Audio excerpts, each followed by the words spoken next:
मदरसों में आतंकवादी पढ़ाए जाते हैं, मदरसों में बम बनाना सिखाया जाता है, मदरसों की जांच होनी चाहिए। लव जिहाद मुसलमान कर रहे हैं। यह सब एक ऐसा जाल है जिसके जरिए मुसलमानों का कत्लेआम शुरू किया जा चुका है। सुल्तानपुर के इब्राहिमपुर में जो कुछ भी हुआ, अलग एक रिपोर्ट बनाकर मैंने दिखाया कि मारा मुसलमानों को गया, मस्जिद मुसलमानों की तोड़ी गई और फिर गिरफ्तारी मुसलमानों की हुई। वो रिपोर्ट भी मैंने आपको दिखाई, वो एफआईआर भी दिखाई, जिसमें 52 लोगों में 51 लोग सीधा सीधा मुसलमान हैं और 52वां शख्स अज्ञात है, जो कि पूरे यकीन के साथ कह रहा हूं कि उस पर भी मुसलमान को गिरफ्तार करके 52 लिस्ट कंप्लीट कर दी जाएगी। मामला अब यह है, इससे पहले आपने यह भी देखा होगा, कल ही की रिपोर्ट में मैंने आपको दिखा दिया था कि ईद उल मिलादुन नबी के मौके पर मुसलमानों ने कर्नाटक में जो रैली निकाली, जुलूस निकाला, उसमें तलवार थी उनके हाथ में, तो एफआईआर करके 19 लोगों को गिरफ्तार कर लिया, जिसमें 15 बच्चे थे। अब हाल यह है, एक तरफ यह सब कुछ मुसलमानों के साथ किया जा रहा है, दूसरी तरफ बहुसंख्यक समाज हथियार छोड़िए भाई साहब, बंदूक, राइफल, माउजर, कटार, तलवार, डंडा, और डंडे को तो छोड़ दीजिए, हथियारों के साथ सड़कों पर है, रैलियों में है, भीड़ में नजर आ रही है। लेकिन उत्तर प्रदेश पुलिस हो या दिल्ली पुलिस, ऐसे है, ऐसे है और ऐसे है। वही मुसलमान नाम का व्यक्ति अगर तलवार हाथ में उठा लेता है तो बच्चों तक को गिरफ्तार करके घर पर बिल्डोजर चलाने की बात की जाती है। दोस्तों, यह आप नेशनल प्राइम टाइम देख रहे हैं, जिसके अंदर पूरे भारत में जो कुछ हो रहा है और जो गोदी मीडिया छुपा रहा है वो मैं आपको दिखाता हूं। सलाम इसलिए नहीं किया क्योंकि अब सलाम के लायक कुछ रहा नहीं है, क्योंकि जो तस्वीरें सामने आ रही हैं इससे आप और हम पूरी तरह से परेशान हो चुके हैं। और बहुसंख्यक समाज भले ही बेरोजगार हो, भूखा हो, उनके घर में सिलेंडर 1000 से महंगा आ रहा हो, पेट्रोल चाहे वो 200 रुपया लीटर भरवा रहे हो, लेकिन वो सुकून में है क्योंकि अब वो खुलेआम मुसलमानों को कत्ल कर सकते हैं।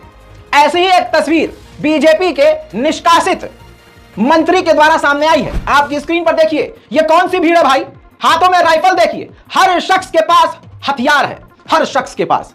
यह है प्रीतम लोधी, ग्वालियर के इलाके में दशहरा मिलन इन्होंने किया। इस दौरान राइफल और बंदूक लेकर सैकड़ों हिंदू समाज के जुड़े हुए लोग, लड़के वहां पहुंचे। अब सवाल यह है कि यह चेक किया जाए, जांच किया जाए कि ये किस समाज के हैं, क्या बात करते हैं, किसको निशाने पर ले रहे हैं। और अगर यह भी नहीं कर सकते तो अगर दम है सरकार में, बीजेपी में इतना दम है तो चेक करके बताएं जरा कि इनके पास ये हथियार आए कहां से। सोचिए, जो नाबालिग लौंडे हैं उनके पास भी हथियार है, तो जाहिर सी बात है लाइसेंसी से हो नहीं सकती। तो आप ये देखिए तस्वीर दोबारा, हथियारों के साथ पूरी तरह से एक फौज खड़ी है। अब यह फौज क्या करेगी, इनकी गोली का निशाना कौन बनेगा, आपको भी पता है और हमको भी। हालांकि प्रीतम लोधी को बीजेपी पहले से ही निकाल चुकी है अपनी पार्टी से, क्योंकि बीजेपी के इस विधायक ने खुद हिंदू समाज के, ऊंची जाति ब्राह्मण समाज के लोगों के लिए तुच्छ बात करी थी। ज्यादा पुरानी बात नहीं, 1 महीने पुरानी बात है। न्यूज का ये प्रूफ लगाना जरूरी है। देखिए, निश्चित तौर पर इस एक्शन की उम्मीद की भी जानी चाहिए थी और एक्शन हुआ भी लगभग उसी तरीके का। और IBC 24 ने सबसे पहले इस खबर को प्रमुखता के साथ दिखाया था कि किस तरीके से बीजेपी के नेता प्रीतम लोधी ने समाज में वैमनस्य पैदा करने वाला जो भाषण दिया था, उसके बाद में ब्राह्मण समाज के अंदर जो नाराजगी थी वो पूरे प्रदेश और देश के अंदर से सामने निकल कर आई थी। उसके बाद लगातार बीजेपी के ऊपर यह दबाव था कि प्रीतम लोधी के खिलाफ कार्रवाई की जाए, और जिस तरीके की कार्रवाई की उम्मीद की जा रही थी, लगभग उसी तरीके की कार्रवाई बीजेपी प्रदेश अध्यक्ष BD शर्मा ने की और प्रीतम लोधी को बीजेपी से बाहर का रास्ता दिखाते हुए उनकी प्राथमिक सदस्यता से उनको निष्कासित कर दिया गया है। देख लिया, सुन लिया, समझ लिया। लेकिन इन सबके बावजूद क्योंकि बीजेपी का अंदरूनी प्यार है, तभी तो ग्वालियर में हथियार भरी भीड़ खड़ी कर दी। लेकिन पुलिस प्रशासन ने कोई कार्रवाई नहीं करी और न वो करेगी। जैसे अभी तक ईद उल मिलादुन नबी के दिन हिंदू युवा वाहिनी के द्वारा, हिंदू संस्था के द्वारा दिल्ली, भारत की राजधानी में हेट स्पीच, मुसलमानों के कत्लेआम के लिए वो प्रोग्राम किया गया, जिसमें बीजेपी के नेता जाकर मुसलमानों का बाइकआउट करने की बात कर रहे हैं। अब तक उन पर FIR नहीं हुआ, कोई पूछताछ तक नहीं हुई है भाई साहब। तो आपको क्या लगता है, ये खुल्लम खुल्ला मुसलमान को मार भी देंगे तो क्या कोई FIR होगा? सवाल यही है कि हथियार इनके पास हैं, कहां से आए, कोई पूछने वाला है? कोई पूछने वाला नहीं है। यही बस इतना कर दीजिए कि इसमें जितने लौंडे खड़े हैं हथियार लेके, बस इनके सर पर अगर टोपी होती फिर आप कार्रवाई देखते। बात करें सुल्तानपुर की तो आपको वो अधिकारी याद होगा जिसने कहा था कि चुन चुन के मारूंगा, मुसलमानों को कहा चुन चुन के मारूंगा, ढूंढ ढूंढ के मारूंगा, खाक में मिला दूंगा, घर पर बिल्डोजर चलवा दूंगा। हालांकि जानकारी यह आ रही है कि इनको सस्पेंड कर दिया गया है, लेकिन काम तो इसने पूरा कर दिया। क्योंकि अगर वो अधिकारी उस भीड़ को ऐसे खुली छूट न देता तो सुल्तानपुर में दंगा ना होता, मस्जिद पर हमला ना होता, हथियार बंद बहुसंख्यक समाज की भीड़ मुसलमानों के घरों में नहीं घुसती। लेकिन आपको बता दूं कि जानकारी बहुत तगड़ी तगड़ी आई है मेरे पास, देख लीजिए पहले एक और बार वीडियो। सब आगे हैं, गलीपुर में हैं, हम लोग जो अच्छा हो सकता है वो निर्णय लेंगे, आपके हित में लेंगे। माँ भगवती की मूर्ति सबसे विसर्जित हो, हम लोग पहले इस कार्यक्रम को संपन्न करें, फिर मैं उनको चुन चुन के मारूंगा।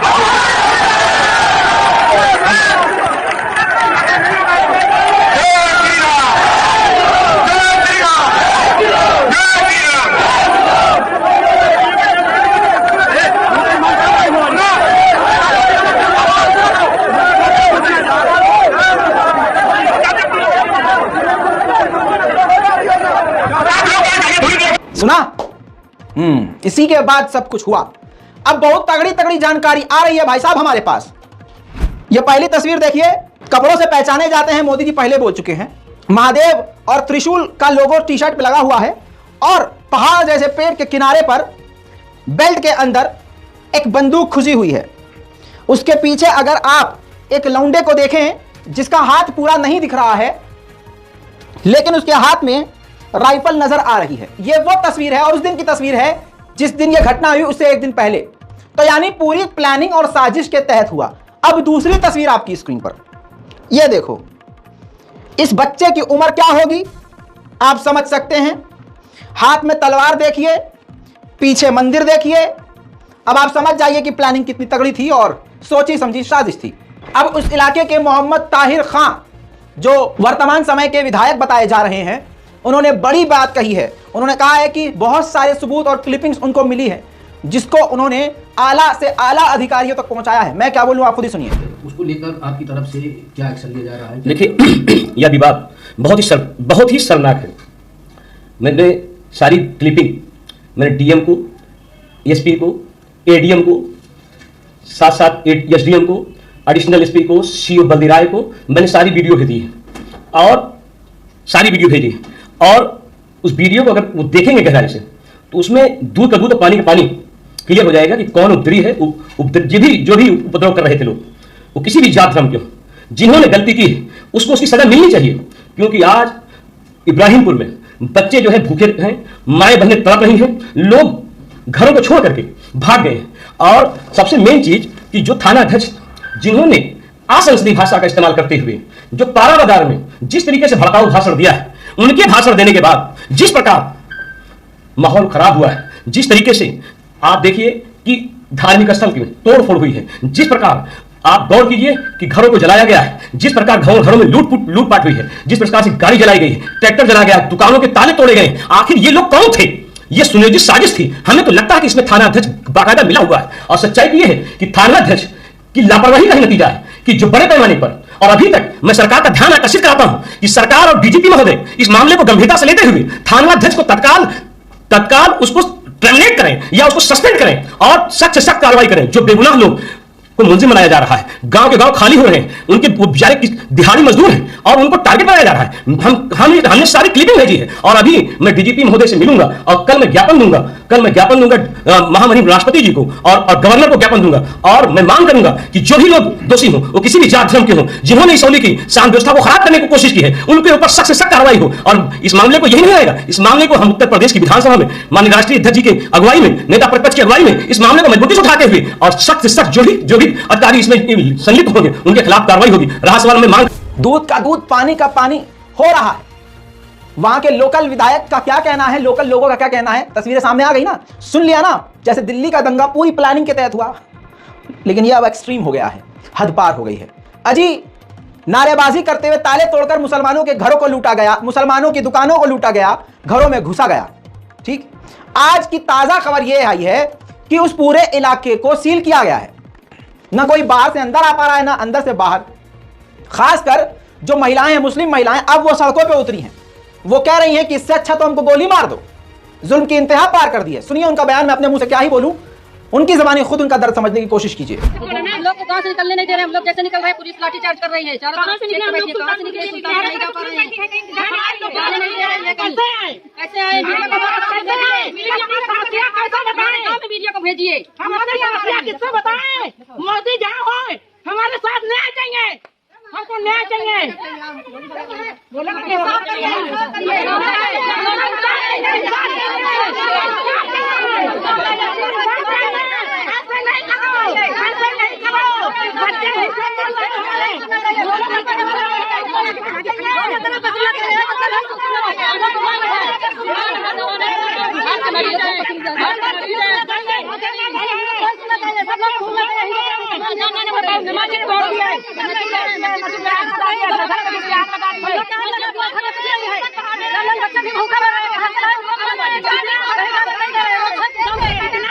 हस्बी अल्लाह व निअमल वकील।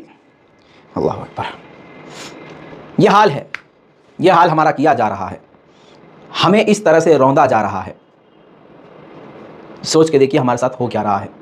और दंगाई कौन है, पत्थरबाज कौन है, हथियारों के साथ सड़कों पर कौन है, हिंदू राष्ट्र बनाने की बात करते हुए हथियार चमकाने वाले कौन हैं, ये सारी दुनिया देख रही है। दोस्तों, दंगाई कौन है आप एक बार फिर समझ लीजिए। कोर्ट में अगर ये साबित भी हो जाते हैं कि ये बीजेपी वाले दंगाई हैं या बीजेपी का ये विधायक या ये नफरती भाषण देने वाला बंदा दंगाई है, तो आपको क्या लगता है उसको जेल हो जाएगी या उसको 10-20 लाख का फाइन लगेगा? तो आपकी गलतफहमी दूर कर देता हूं। यह एनडीटीवी की रिपोर्ट है, हालांकि हजारों जगह आ चुकी है। देखिए लिखा है, धारा 144 के उल्लंघन के दोषी बीजेपी नेता संगीत सोम पर अदालत ने 800 रुपये का जुर्माना ठोक दिया है। 800 रुपये का। मामला क्या था? सन 2015 में इन्होंने भड़काऊ भाषण दिया था, अखलाक की मॉब लिंचिंग हुई थी, जिसके बाद इन्होंने उल्टा जाकर बजाय मामला शांत करने के उत्तर प्रदेश में इन्होंने भड़काऊ भाषण मंदिर के बाहर दिया, जिसके बाद धारा 144 का उल्लंघन हुआ। क्योंकि धारा 144 लगी हुई थी जब इन्होंने जाकर भाषण दिया, इन्होंने सोचा कि भाई हम तो बीजेपी वाले हैं, देश में कुछ भी कर सकते हैं। तो दोस्तों हुआ फिर यही कि आज जब कोर्ट ने पाया कि हाँ ये बीजेपी का विधायक संगीत सोम इसी की वजह से दंगा फैला और नफरती या इन्होंने काम किया, हेट स्पीच दी, कानून का उल्लंघन किया, तो इतनी बड़ी रकम का फाइन लगा दिया कि मैं और मेरी टीम कई घंटे तक यही सोचते रहे कि 800 रुपया कैसे भर पाएगा ये बीजेपी का विधायक। 800 रुपया जुर्माना, ओफो। और जो मारा गया अखलाक, जी हाँ, उसकी मौत पर दंगा, यानी मौत की कीमत भाजपा की नजर में एक मुसलमान के मौत की कीमत 800 रुपये। तो यह हाल है अंधेर नगरी चौपट राजा। दोस्तों, सुल्तानपुर के विधायक को आपने सुना, उन्होंने कहा हमने डीएम, एडीएम, एसएचओ, डीएम उनको सारी क्लिपिंग भेज दी है। अब एक सीधी सी बात करता हूं और एग्जांपल देता हूं। आपने घर का नल खोला, पानी गंदा आ रहा है, आपने थोड़ी देर पानी बहाया, पानी गंदा आता रहा, तो आपने टोटी खोली, उसकी सफाई करी, टोटी का मुंह साफ किया, आपने सोचा यहां जो गंदगी फंसी है शायद उसकी वजह से गंदा आ रहा है पानी, लेकिन फिर भी गंदा आ रहा है पानी। तो पता क्या चला, टोटी को कितना भी साफ कर लो और पाइप को कितना भी रगड़ लो, जब टंकी में ही जो ऊपर टंकी है, जो ऊपर टंकी है उसी के अंदर जब गंदा पानी है, तो घर में जहां जहां टोटियां लगी होंगी वहां गंदा ही तो पानी आएगा। आप भले टोटी बदल लीजिए, चाहे आप टोटी को धो लीजिए। मेरी बात समझ में आ गई होगी। चलिए अब आपको थोड़ा सा विकास दिखा देता हूं। BHU बनारस हिंदू यूनिवर्सिटी ने मोदी जी के राज्य में जबरदस्त विकास किया, 400 से 500%। स्क्रीन पर देखिए मेरे दोस्तों, इलाहाबाद विश्वविद्यालय के बाद BHU यानी बनारस हिंदू यूनिवर्सिटी ने अपनी 100% से 500% फीस बढ़ा दी है। हॉस्टल में भी भारी बढ़ोतरी की है। देखिए कोर्स है MSc AG, पुरानी फीस 3,500, नई फीस 18,500। बढ़ोतरी कितनी परसेंट हो गई? 500%। इसके बाद MA की जो फीस थी वो 2300 रुपये थी, लेकिन अब 4800 रुपये है, 100% बढ़ गई। MFA 3100 इसकी फीस थी, अब 5400 हो गई है, 75% इसकी फीस बढ़ गई है। इसके बाद MSc 3,500 से सीधा 5,500। MCOM की फीस 3100 से सीधा 5400। हॉस्टल की फीस 3200 से डायरेक्ट 9500। तो दोस्तों ये विकास है, वो अलग बात है। देखिए मोदी जी ने ये नहीं कहा था कि आपका विकास करूंगा मैं, आपका नहीं, ये मोदी जी ने कहा था। मोदी जी ने कहा था विकास करेंगे। तो देखिए उनका विकास हो रहा है, पार्टी का विकास हो रहा है, अदानी उनके दोस्त जो हैं उनका विकास हो रहा है। तो एक जिम्मेदार दोस्त, एक जिम्मेदार कार्यकर्ता यही तो चाहेगा। आप क्यों टेंशन लेगा भाई? अपनी पार्टी का विकास कर रहा है, वो अपने लोगों को बढ़ा रहा है, अपने दोस्तों को ऊंचाई पर पहुंचा दिया। तो भाई उसने तो वादा वफा कर दिया, इसमें बेवफाई क्या बात है? तो आप बेवकूफ थे कि आपने बटन दबा दिया। अब देखिए फ्री की चीजें बांटने पर बीजेपी इतना बिदकी हुई है केजरीवाल से कि कोर्ट तक मामला घसीट के ले गई कि फ्री बीज से देश बर्बाद होगा, फ्री की रेवड़ी का कल्चर खत्म होना चाहिए। तो मैं पूछना चाहता हूं पैखाना खोरों से कि भाई फिर ये क्या है? ये देखो 125 यूनिट बिजली पर जीरो बिल, हिमाचल की पुकार, फिर भाजपा सरकार। अब ये रेवड़ी कल्चर है या जुमला, हमको बता दे कोई। विधायक खरीदने के लिए करोड़ों रुपया खर्च किया जाता है, हिंदू मुसलमान नफरत को बढ़ावा देने के लिए लाखों रुपया खर्च किया जाता है।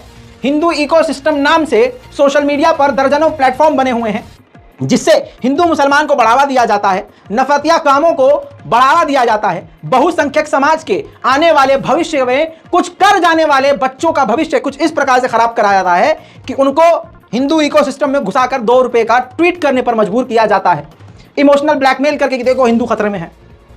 सबसे बुरी मुसीबत तो इन पे आ गई कश्मीरी पंडितों पर। अब ये लाइव एग्जांपल है, अगर भी हिंदू भाइयों की आंखें नहीं खुली तो न जाने फिर कब खुलेगी, और मैं कहता हूं शायद फिर कभी ना खुले। कश्मीरी पंडितों पर फिल्म बनाकर पूरे देश को नफरत की आग में डुबोकर राजनीति अपनी चमका गए। डायरेक्टर मकान खरीद चुका, कोठी खरीद चुका, एक विदेश का ट्रिप मार चुका, और आप एक दूसरे को मारने में लग गए। अखबार में भी छप गया। देखिए यह है हिंदू पार्टी की असलियत। पहले वतन अब वेतन के लाले, कश्मीरी पंडितों का दर्द। दिवाली से पहले सरकार ने सैलरी रोक ली। गृह मंत्री जम्मू आए पर अफसरों ने मिलने नहीं दिया।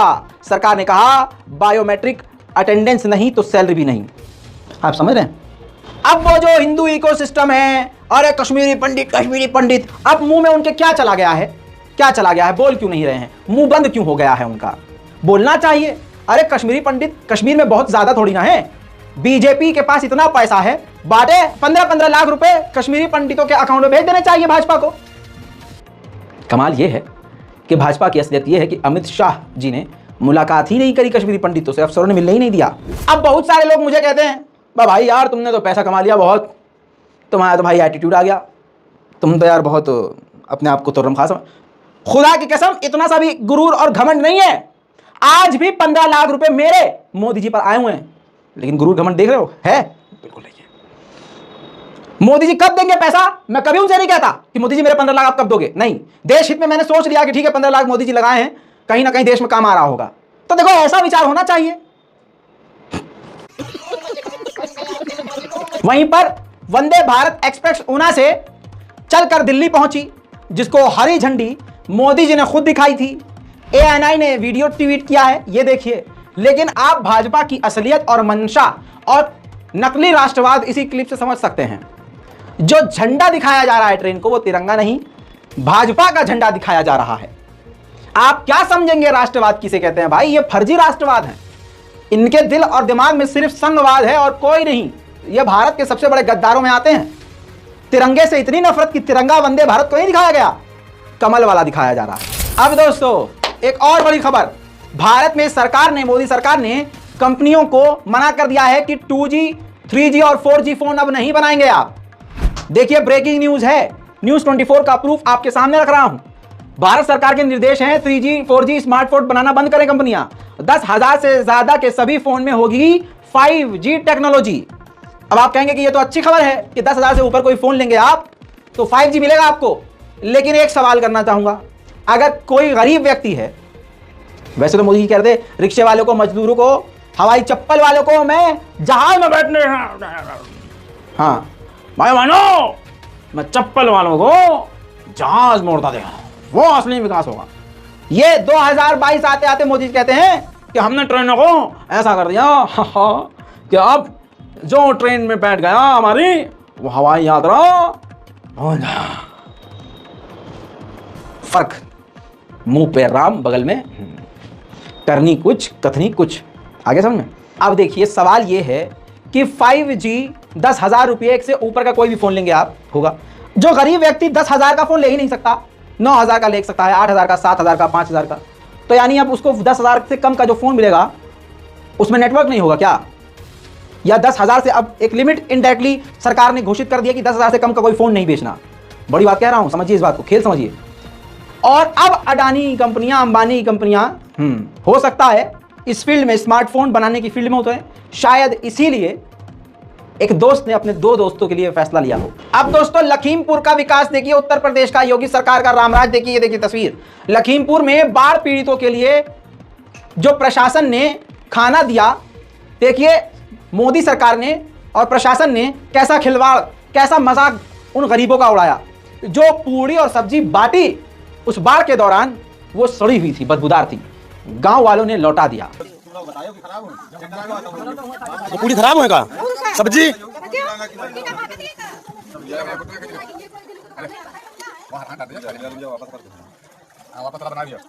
तो पूरी खाने में बढ़िया नहीं लगती। सब्जी तो बढ़िया हुई, पूरी बेकार है। अच्छा, सब बेकार है। गंधा दिन आए, गंधा तो तुम लोग कैसे देखिए बांटे जाए।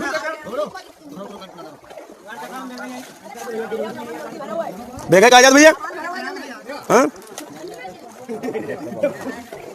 भैया दिन प्रतिदिन विकास होता जा रहा है। विकास की तरफ आगे बढ़ते हुए एक नई तस्वीर ये देखिए, अब पराठों पर 18% जीएसटी लगेगा। वाह क्योंकि सरकार का यह मानना है कि पराठा और रोटी में बहुत फर्क होता है। अरे मैं तो कहता हूं मोदी जी कर रहे होंगे, सोच के ही कर रहे होंगे। मैं तो कहता हूं खाने पर भी जीएसटी लगना चाहिए। और आगे की राय में अच्छी दूं, अब हगने पर अगर टैक्स लगा दिया जाए और जीएसटी लगा दिया जाए तो सोचिए कितना विकास होगा। मजाक की बात एक तरफ, ये देखिए गुजरात की appellate authority of advance ruling का फैसला है। कहा पराठों और साधारण रोटी में काफी फर्क होता है। अब दोस्तों मेरा जो सजेशन है, अगर वो एक्सेप्ट कर लिया जाता है भाजपा की तरफ से तो और विकास हो जाएगा। सोचिए कितना अच्छा लगेगा। आप जब हक के निकलेंगे और अंधभक्त तौलेंगे भाई साहब, 2 किलो के हिसाब से भाई 800 रुपये हो गए, 400 किलो है तो भाई साहब 400 देने पड़ेंगे। सोचिए कितना विकास होगा। अच्छा, मोदी जी का खौफ कुछ अलग लेवल का है। मामा जी और मोदी जी स्टेज पर बैठे थे। मामा जी ने पता नहीं काजू निकाला जेब से या सुरती, उन्होंने जैसे ही मुंह में रखा मोदी जी ने तबाक से देख लिया। शिवराज सिंह चौहान पका के रह गए, हड़बड़ा गए, थोड़ा चेयर से हवा में उठे, इधर उधर देखा ताका, समझ में नहीं आया कि क्या हुआ। देखिए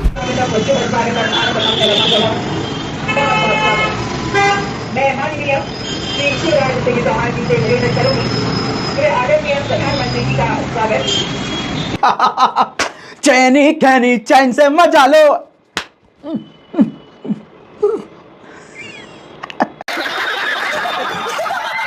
वहीं हिजाब मामले पर अभी भी फैसला अटक गया है। अब चीफ जस्टिस के पास मामला जाएगा, क्योंकि जो बेंच फैसला कर रही थी, सुनवाई कर रही थी, उनके 2 जजों का बयान बिल्कुल अलग अलग है दोनों का।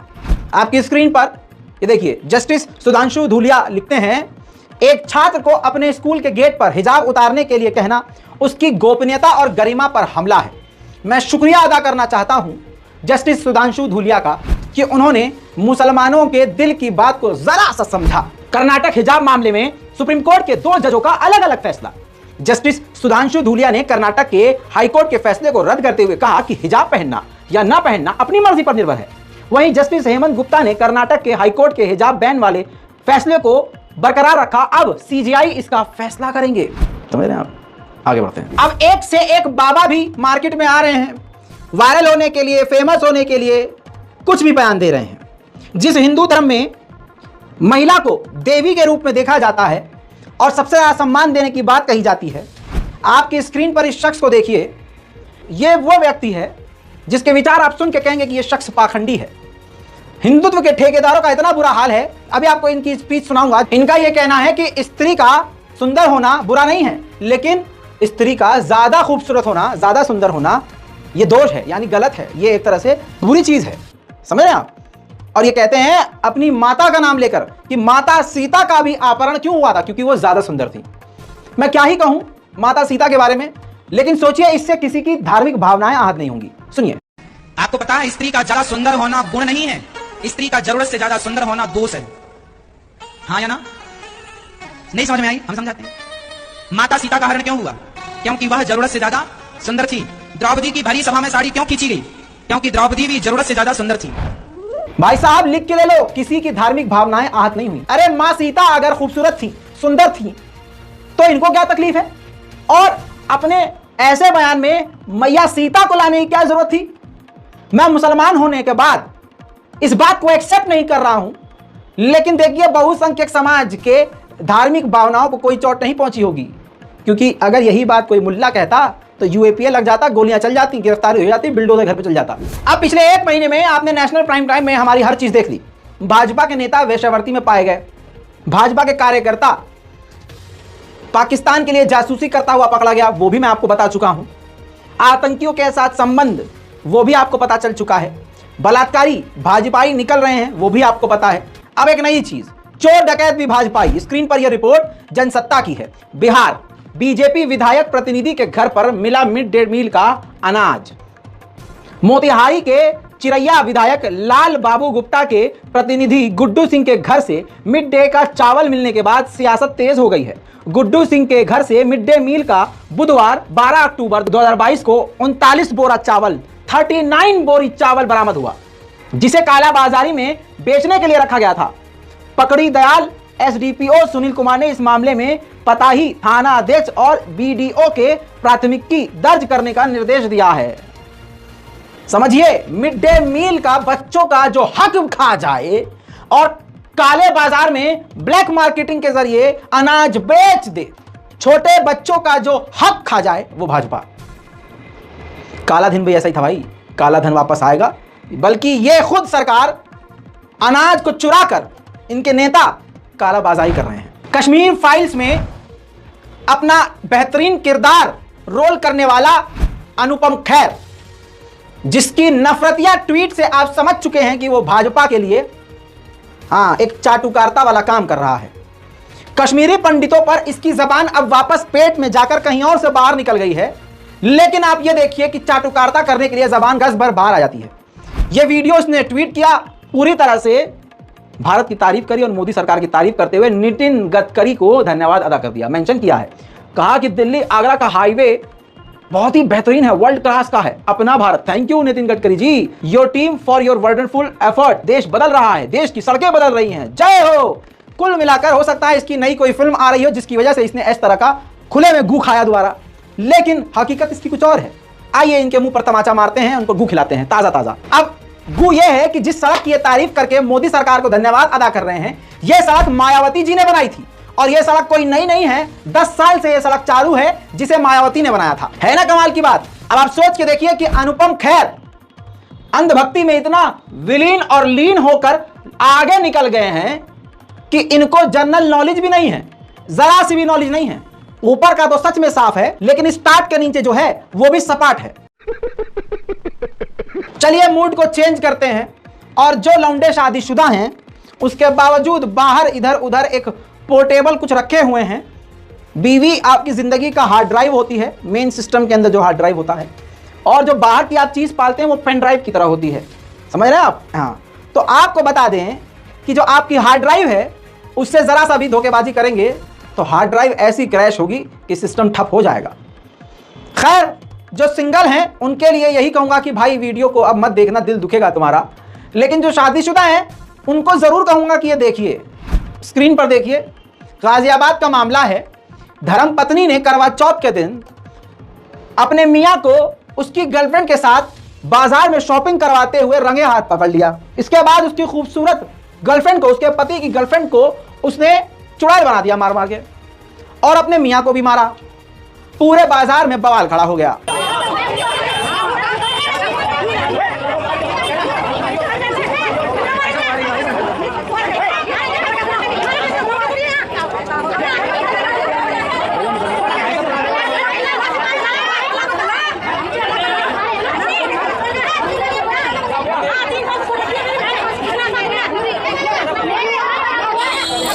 समझ रहे हैं आप? अब क्या करें हम? बहुत लोगों को एक भी नहीं मिल रही है और ऐसे लोगों को शादी के बाद भी कमी नहीं हो रही है। पता नहीं ये कुंडली में क्या लिखवा के आए हैं। हमारी रेखा देखो, अब हमारी तो मिट चुकी है। तू समझा? हाँ। नहीं, तू समझा नहीं। कितनी भी नफरत मोदी सरकार फैला ले और 2 रुपये में ट्वीट करने वाले टटपुंजी कितनी भी आग लगा ले, लेकिन कहीं ना कहीं नफरत की इस भीड़ में मुसलमान प्यार का पैगाम लेकर आ ही जाता है। मध्य प्रदेश के कोतमा के इलाके में एक बहुसंख्यक समाज के, या कहूं हिंदू समाज के, एक इंसान का देहांत हो गया और मोदी सरकार ने इतना विकास किया था, लेकिन विकास का असर उस पर कुछ नहीं हुआ, जिसकी वजह से वो गरीब रहा और अंतिम संस्कार करने के लिए कोई पड़ोसी भी सामने उसका नहीं आया, जो उसके खुद के रिश्तेदार और धर्म वाले थे।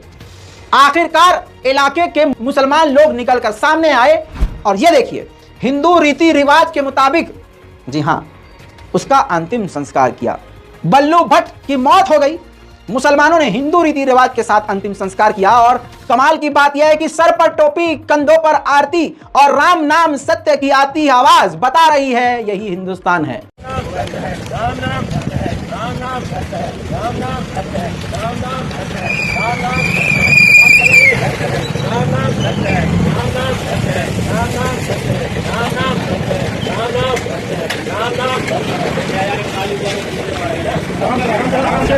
देखा, इसीलिए कहता हूं कि भारत के मुसलमानों का कोई जवाब ही नहीं है।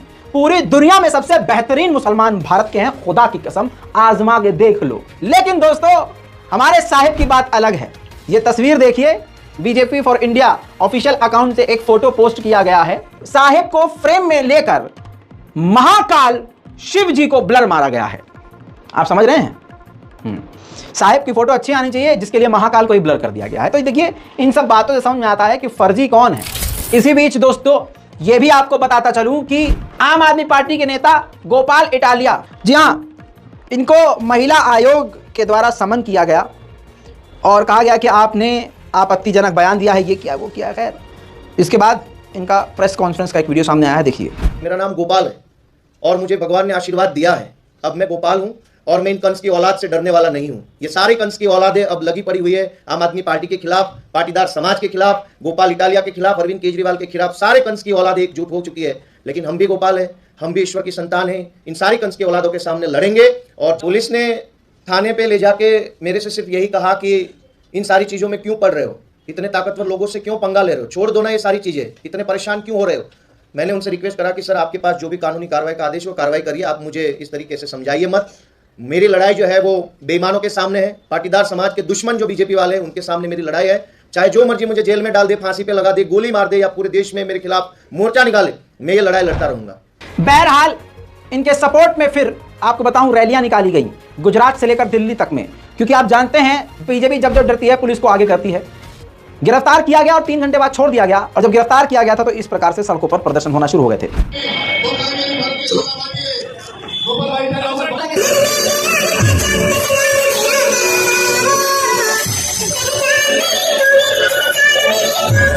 तो खैर दोस्तों, ये हमारे देश का हाल है। इस पूरी रिपोर्ट पर अपनी राय कमेंट में लिखिए। इसको जल्दी जल्दी शेयर करना शुरू कर दीजिए। मैं हूं रजा और आप देख रहे हैं रजा ग्राफी। जय हिंद।